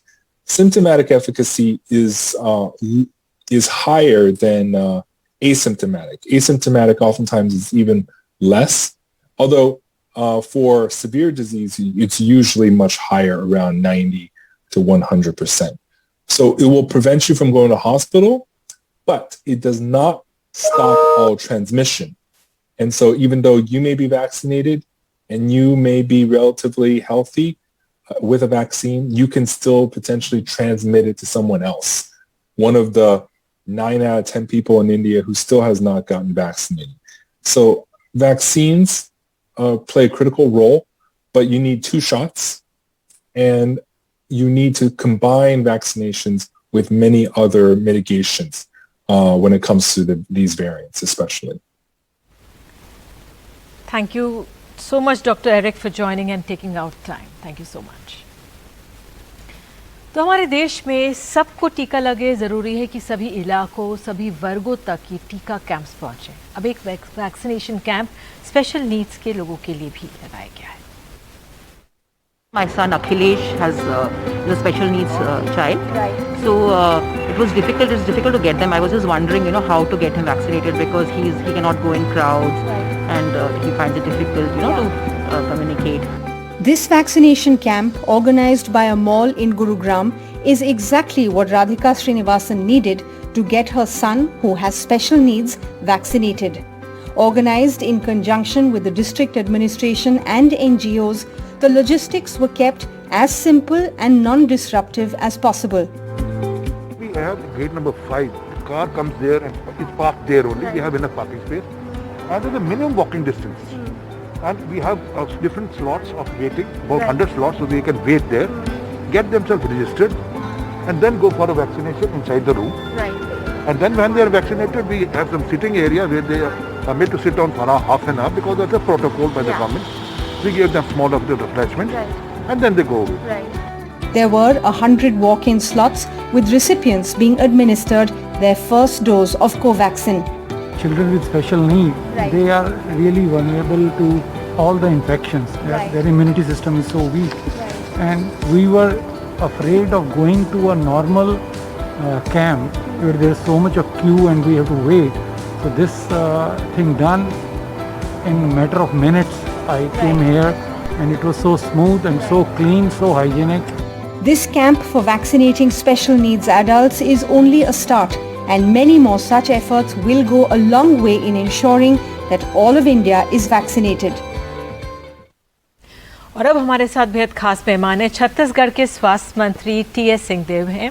बहुत बहुत धन्यवाद sir time निकालने के लिए। Sir पहला सवाल यही है कि आपने तो ट्वीट करके कहा है कि छत्तीसगढ़ सबसे आगे रहा है, अग्रणी राज्यों में रहा है, 45 पार के ऊपर जो लोग हैं उनको टीका देने के लिए। किस तरह से ये हासिल किया गया? इसमें जो प्रोटोकॉल आया था गवर्नमेंट ऑफ इंडिया से कि हमको वैक्सीनेशन साइट्स चिन्हांकित करनी है। हम पल्स पोलियो या पोलियो के टीके लगाते हैं, ड्रॉप्स देते हैं, तो कैसे उसके लॉजिस्टिक्स को बनाया जाता है। एक सेंट्रल गोडाउन से सब गोडाउन और सब गोडाउन से ड्रॉप के सेंटर्स कैसे हम ले जाते हैं, तो वही पैटर्न था। इसमें हम लोगों ने 3,349 वैक्सीनेशन साइट्स चिन्हांकित किए। 20,000 हमारे गांव हैं, तो 3,349 में 5 स्टाफ को ट्रेन किया जो वैक्सीनेट करेंगी। सिस्टर्स हैं, एक वैक्सीनेशन ऑफिसर रहेंगे जो ओवरसी करेंगे, एक रजिस्ट्रेशन के लिए व्यक्ति रहेंगे। तो 5 लोगों की टीम जो रजिस्टर करेगी, टीका लगाएगी और ओवरऑल प्रबंधन करेगी। 4 कमरे बनाने, ये प्रोटोकॉल आया था क्लियरली लेड आउट। उस हिसाब से ये तैयारी थी। 7,000 लोगों को ट्रेन किया था जो टीके लगाएंगे, और हमारी क्षमता एक दिन में 3.5 से 4 लाख टीका लगाने की बनी हुई है। अभी तक मैक्सिमम जो हमने अचीव किया 3,26,020 टीके एक दिन में हमने लगाए थे, तो 3 से 3.5 लाख टीके छत्तीसगढ़ लगा सकता है। जी, छत्तीसगढ़ में एक बड़ी आबादी आदिवासियों की भी है और कई रिपोर्ट्स आई हैं, अन्य राज्यों से आई है कि उनमें डर भी है, हिचकिचाहट है वैक्सीन लगाने के लिए, टीकाकरण के लिए। तो क्या कुछ रणनीति या प्लान है कि किस तरह से उनको समझाया जाए, उनके अंदर विश्वास जगाया जाए इस टीकाकरण के लिए? एक, उनको पुश ना किया जाए। अगर आप दबाव बनाएंगे तो वो और दूर जाएंगे। उनके ऊपर अगर किसी प्रकार से ऐसा रहेगा नहीं आपको लेना ही है, तो आप अगर याद करेंगे, आपके समय का भी वो बात होगा, 70s के दशक में जब एक अच्छे कार्यक्रम के लिए दबाव बनाया गया था नसबंदी के लिए, फैमिली प्लानिंग के लिए, तो आप देखें कि कितना उसका रिएक्शन हुआ था। यहाँ तक कि उस समय की जो गवर्नमेंट थी वो भी वोट आउट हो गई थी। तो लोगों पे दबाव बना के अगर आप काम करेंगे तो आपको सफलता नहीं मिलेगी, बल्कि लोग और रिएक्ट करते हैं। तो उनका विश्वास लेना, देखा देखी जिसको हम लोग यहाँ की चलन की भाषा में कहते हैं कि एक दूसरे को देख के कि उनने लगाया, कोई चिंता की बात नहीं है तो हम भी लगा लेते हैं। 77% 45 ईयर्स एंड अबव, इनको 77% कवर कर लिया है छत्तीसगढ़ ने। तो मुझे लगता है कि इसको देख के ये धीरे धीरे हम लोग, अगला टारगेट स्वाभाविक है कि 80-85%, 90% क्रॉस करके और फिर सेकेंड डोज उनको दिलाना। आप जितना दबाव बनाएंगे उतना लोग आपसे दूर जाएंगे। उनके पास जाके उनको समझा के और ये कह के कि आप देखिए दूसरी तरफ भी क्या हो रहा है, समाज के प्रमुख लोग हैं, जनप्रतिनिधि हैं, धार्मिक गुरु हैं, अधिकारी हैं, ये सब मिलके हम लोग प्रयास कर रहे हैं कि टीकाकरण अधिक से अधिक लोगों को लग जाए। चाहे वो दूर दराज के गांव हो जहां मलेरिया की भी जांच होती है, जहां बीसीजी के भी टीके लगते हैं, जहां पोलियो ड्रॉप्स भी पहुंचते हैं, आखिरी गांव तक ये सारे इलाज पहुंचते हैं। तो स्वास्थ्य विभाग का अमला आखिरी गांव तक पहुंच सकता है। Mr. Singhdev, one of the things you've done, which is a double-edged sword, you've made it much easier, more accessible to get vaccinated. You can just you can have walk-in vaccinations in Chhattisgarh. But the worry is that if there's a little bit of a short supply, there'll be long queues and that people may get infected while they're queuing up to get a vaccine. How's it worked out in practice? It's a great idea that you don't have to register, you don't need good Wi-Fi, etc. That you can just walk in and get a vaccination. But is there a worry that you could contract COVID while waiting, queuing up for a vaccination? It is certainly a worry. It is a worry for vaccination. It is a worry during testing. We try to keep it in mind, try and see people come masks, try and see they keep distancing. And there is a limitation in the sense that if only 100 or 120 people can be vaccinated in a day, then if more people than that have come, we ask them to come the next time. And it is not only on-site registration, it is both. We have online registration as well as on-site registration, particularly on-site for those distant areas where people may not be having or will not be having Android phones, or the connectivity is very poor. So it is a joint platform of online as well as on-site registration. All right, Mr. Singhdev, thanks so much for sharing your thoughts with us and what you've done in Chhattisgarh. Thanks so much indeed. What we'd like to now do is actually a segment with some specifics on treating COVID and some of the myths versus the facts. Joining us now, Dr. Sumit Ray. Dr. Ray, can steroids be used to treat COVID or should they be avoided? See, that's a question that cannot be answered in just one simple. It is steroids are necessary for a subset of patients of COVID. It should be used in those patients who are on oxygen, on the ventilator, different doses, different time points.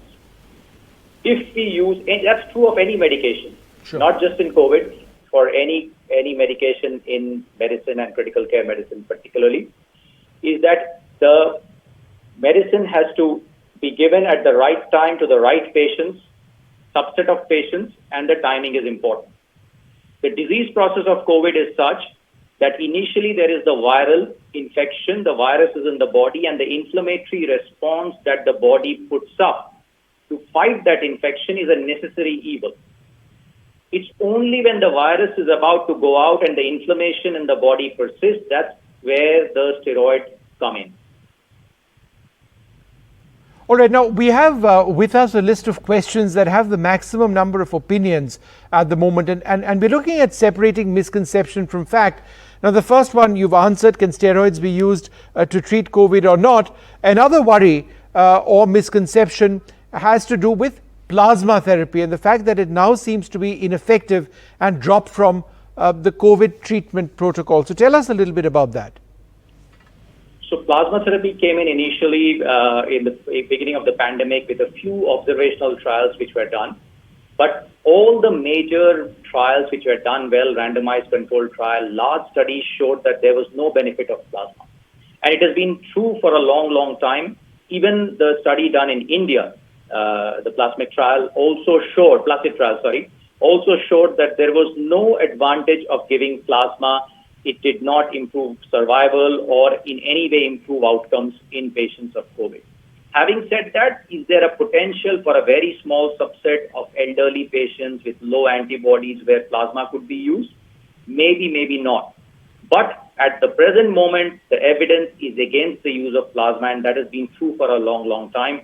And it has been unfortunate that a lot of patients, families, and loved ones have been running around trying to get plasma, but yet it had been proven that it was not of great benefit. Doctor Sumit, अब एक नई दवाई आई है 2DG और कहा जा रहा है कि ये काफ़ी इफेक्टिव है ट्रीटमेंट कोविड के लिए। आपका क्या आकलन है इसके बारे में? देखिए, अभी भी इस ट्रीटमेंट का कोई स्टडी, वेल पब्लिश स्टडी नहीं आया है। ये प्रेस रिलीज के द्वारा रिलीज किया गया है। I think science press release के द्वारा नहीं होता है, ये स्टडीज के बेसिस पे होता है, पब्लिश स्टडीज के बेसिस पे होता है। ये यदि पैंडेमिक के शुरुआत में हुआ होता है कि आप प्रेस रिलीज से रिलीज कर रहे हैं, वो दूसरी बात है। पर अब जैसे बड़े सारे कंट्रीज ने बहुत बड़े बड़े प्लेटफॉर्म्स बनाए हैं रिसर्च के लिए, जैसे रिकवरी, सॉलिडारिटी एटसेट्रा, तो बड़े ट्रायल्स हो चुके हैं कि कौन सा ट्रीटमेंट काम करता है। और इस सिचुएशन में आप बिना कोई स्टडी पब्लिश किए, सिर्फ basis of a press release, उसका डेटा पीयर रिव्यू नहीं हुआ, वो data public domain, scientific domain में नहीं आया, उसको आप क्लेम करना कि काम करता है, is not appropriate way to go about it. हो सकता है कि आगे चल के बड़ा स्टडी हो और वो दिखाए कोई रेस्पॉन्स, पर जब तक वो नहीं होता, ये अनसाइंटिफिक होगा कहना कि ये काम करता है।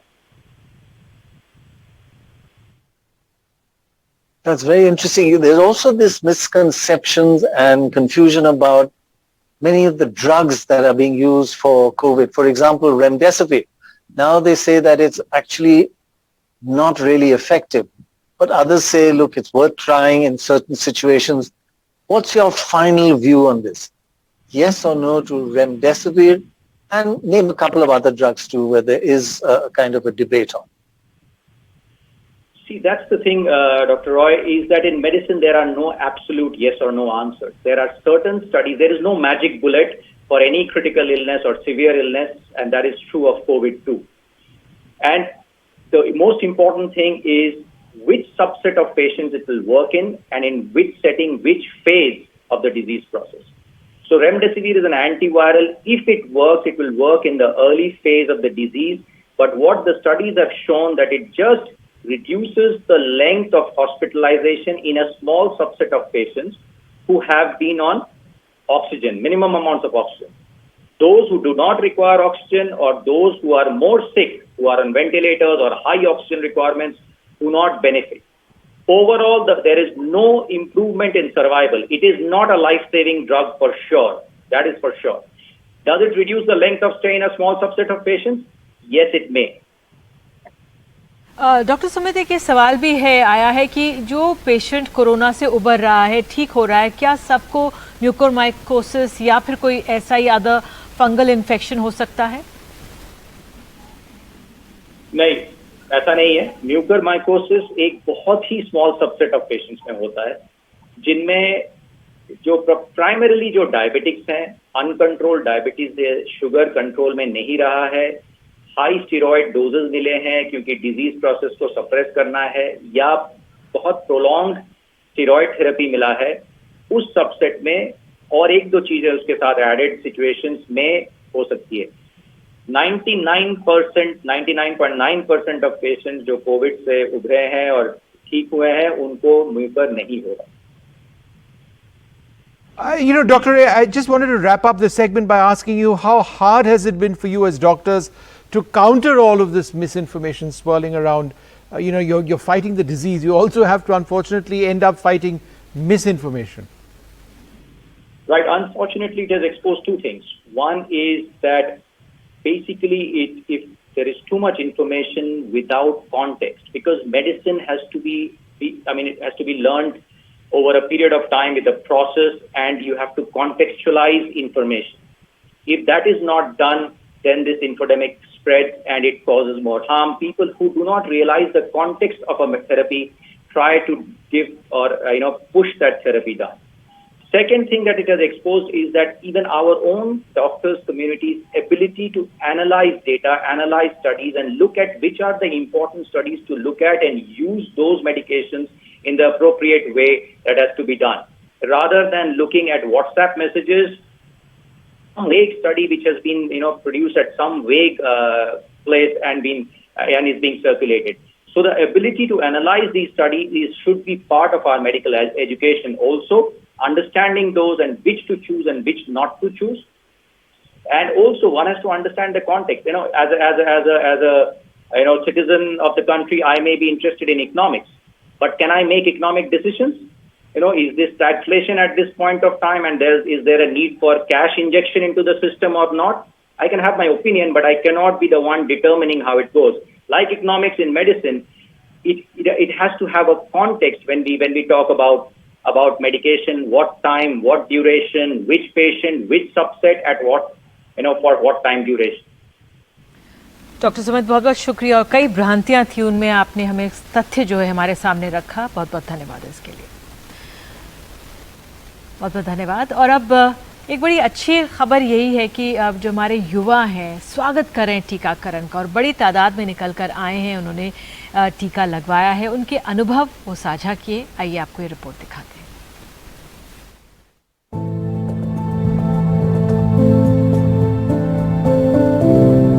I got myself vaccinated just a few days ago, and as a youth of this new India, I would like to urge each and every youth falling in the age category of 18 to 44 years to come forward and get vaccinated at the earliest. The last request is that despite getting vaccinated, you all should maintain the appropriate behavior related to COVID protocols like wearing masks, sanitizing hands, and maintaining social distancing whenever you go out. And please, it's my request that you all should go out of your house only when it is necessary or in some kind of emergency. I feel good that even now in this case we are getting vaccinated, so I feel pretty good. Yeah. I got my first dose of Covishield in March, and it was easy breezy. I got a mild fever and fatigue for a day, but then since then it's been pretty good. I have not got any other symptoms. I would urge everybody to go get vaccinated, be it Covishield or Covaxin. Just go get vaccinated.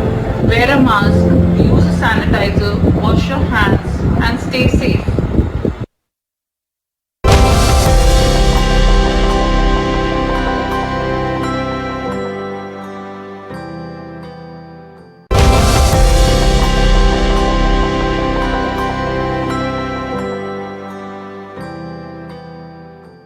है बहुत अंतरंग रिश्ता है, क्योंकि India में diabetes ज्यादा है और कोविड उनको ज्यादा असर करता है जिनको डायबिटीज है, इसलिए हमको अपना विशेष ख्याल रखना जरूरी है।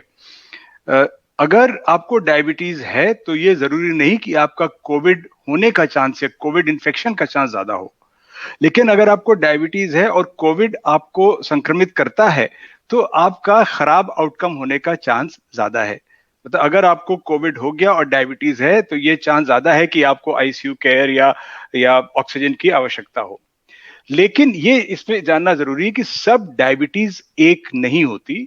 अगर हमें माइल्ड डायबिटीज है, शॉर्ट ड्यूरेशन की है, साथ में ब्लड प्रेशर, हार्ट डिजीज नहीं है, यंग एज है, तो हमारी डायबिटीज कोविड हमें इतना कोई अधिक नुकसान नहीं पहुंचाएगा। अगर हमारे खुद के शोध ने यह दिखाया है कि अगर हमें डायबिटीज के साथ ब्लड प्रेशर और हार्ट डिजीज और किडनी डिजीज जितने कोमॉर्बिडिटीज हम लोग बोलते हैं ये बढ़ती जाती हैं, उसी हिसाब से उनका आउटकम थोड़ा खराब होता है। तो हमें क्या करना चाहिए? डायबिटिक्स को वही प्रिकॉशन लेने हैं प्रिवेंशन के लिए जो किसी को भी लेने हैं। मास्किंग, डिस्टेंसिंग ये तो लेना ही है, साथ में उनको अपनी डायबिटीज को कोविड के पहले ही कंट्रोल करके रखना है। अगर आप नहीं कर रहे हैं तो रेगुलर ब्लड ग्लूकोज टेस्टिंग करिए, अपनी शुगर को कंट्रोल में रखिए, अपने डॉक्टर से वीडियो या टेलीफोन द्वारा टच में रहिए। अगर आपकी शुगर कंट्रोल रहेगी, ब्लड प्रेशर कंट्रोल रहेगा और तब आपको कोविड अगर होगा तो आपको कोई ऐसे विशेष खराब आउटकम्स का चांस नहीं है. Dr. Mithil, you're an expert on diabetes and endocrinology, and there's always this worry attached to COVID, and that is of comorbidities, especially diabetes. You know, there's so many vaccines. Is one vaccine better than the other for people who have diabetes, or are they all just about the same and one should not worry too much when it comes to vaccination? So this is a question that I'm asked about 20 times a day. Which vaccine should I take? And that my sugar is poorly controlled. Can I get a vaccine? All people with diabetes should go for whichever vaccine is available and accessible to them. The level of sugar at that point does not make much difference to the efficacy of the vaccine or to the fact that there would be any complication arising out of vaccination. So please go ahead, take your vaccine. Diabetes, if you have diabetes, there's even more reason to take your vaccine as quickly as possible.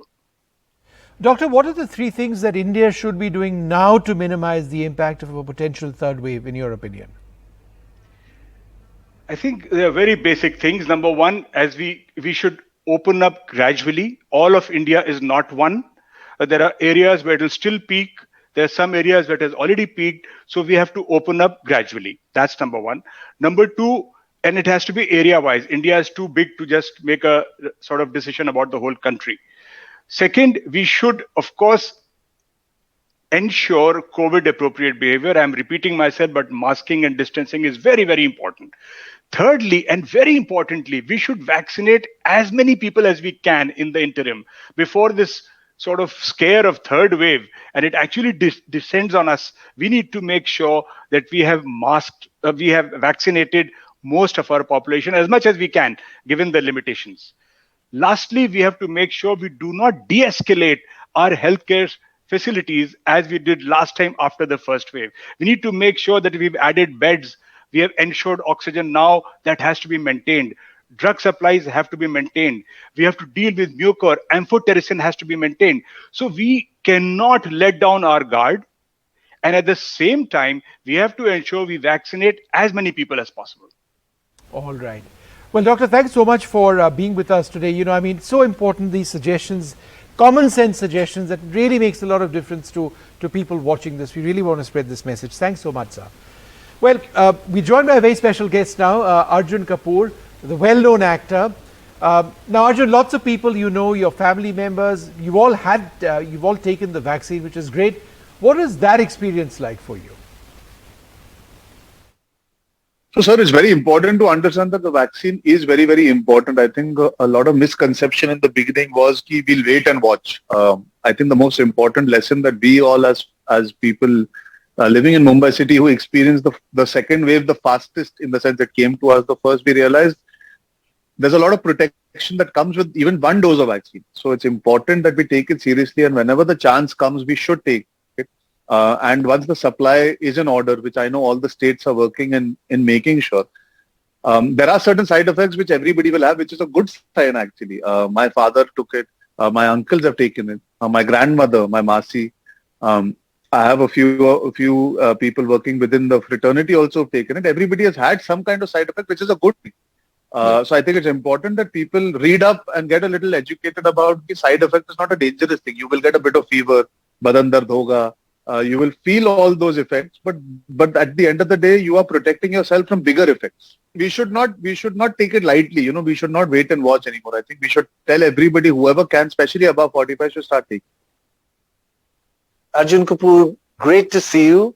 You have so many followers that listen to what you say. Now, what would you want to say to our viewers to encourage them to go out and get vaccinated? It's so important. What do you want to say to them? It's great to ask questions. It's great to be informed, and it's great to question what is the right and what is the wrong. But at the end of the day, the government has chosen 2 vaccines. They are being procured and being given to people. So please read up about it, but make sure that you sign up for it also, because the future is in taking care of your near and dear ones by vaccinating them and also by masking up and waiting for your turn to get vaccinated. Don't take it lightly because we've seen the result.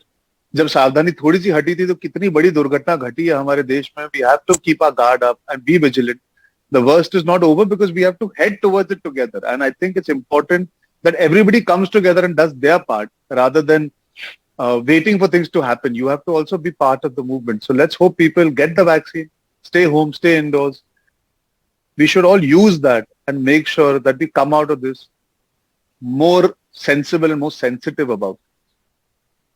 All right, so lots of sensible suggestions. It's just so wonderful, Nidhi, listening in to people come out, be positive in a situation like this. It's so important to vaccinate because the battle is not over by any means. The numbers are coming down, but we need to keep it down. And in order to do that, we just must keep on vaccinating. बिल्कुल, आज का यही मंत्र है कि जहां भी टीका मिले जाके जरूर लगाइए, डरिए मत, हिचकिचाइए मत. Yes, thank you all for watching. This really is one of the most important topics that we've been tackling over the last 2 hours. There's just one message. Vaccinate, vaccinate, vaccinate. Tell everyone you know that the only way to beat this enemy called COVID is to be vaccinated. Thank you once again. Bye-bye.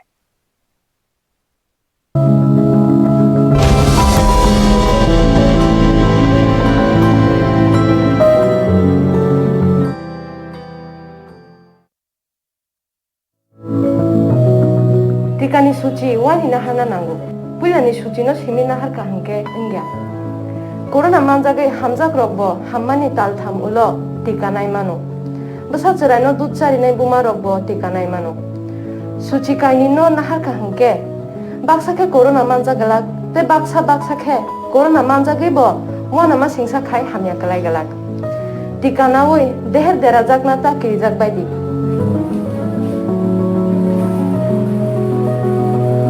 ನಮಸ್ಕಾರ. ಈ ಎರಡನೇ ಅಲೆ ಸಂದರ್ಭದಲ್ಲಿ ನಮಗೆ ಮುಖ್ಯವಾಗಿ ಅರ್ಥ ಮಾಡಿಕೊಳ್ಳುವ ವಿಷಯ ಹೇಳಿದರೆ ಈ ವೈರಸ್ಸನ್ನು ಸೋಂಕನ್ನು ಹರಡಿಸುವವರು ನಾವು, ಸುತ್ತಾಡಿಸುವವರು ನಾವು, ಅದಕ್ಕೆ ಕೈಗಾಲಿಲ್ಲ. ಆ ಕಾರಣದಿಂದಾಗಿ ನಮ್ಮ ಮಾಸ್ಕೇ ನಮ್ಮ ಮೊದಲನೇ ಲಸಿಕೆ. ಹೆಚ್ಚು ಆಲೋಚನೆ ಮಾಡಬೇಡಿ, ಲೇಟ್ ಮಾಡಬೇಡಿ. ಆದಷ್ಟು ನಿಮ್ಮ ವ್ಯಾಕ್ಸಿನನ್ನು ಆದಷ್ಟು ಬೇಗ ತಗೊಳ್ಳಿ. ನಿಮ್ಮನ್ನು, ನಿಮ್ಮ ಪ್ರೀತಿಯವರನ್ನೆಲ್ಲ ಪ್ರೊಟೆಕ್ಟ್ ಮಾಡಲಿಕ್ಕೆ COVID vaccine is the best treatment option.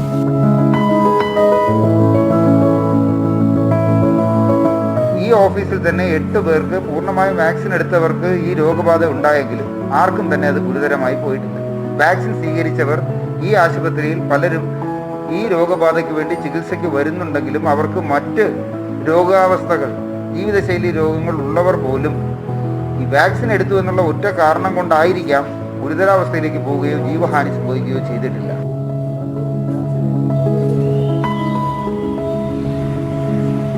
இந்த உயிர்கொல்லி நோயாக இந்த கோவிடிலிருந்து நம்மை காப்பாற்ற முக்கிய ஆயுதம் 2 டோஸ் வேக்சின். இந்த 2 டோஸ் வேக்சினை போட்டால் தான் நம்ம சேஃபாக இருக்க முடியும். இந்த 2 டோஸ் வேக்சினை நான் போட்டுட்டேன், நீங்கள் போட்டுட்டீங்களா?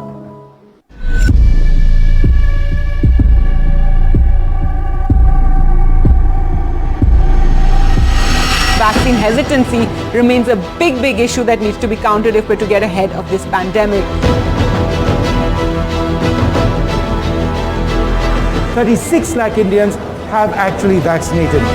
The vaccination rate of India has now doubled. Our vaccinations are now crossing over 1 million, the latest figures. You must get your jab. You must help us fight the coronavirus.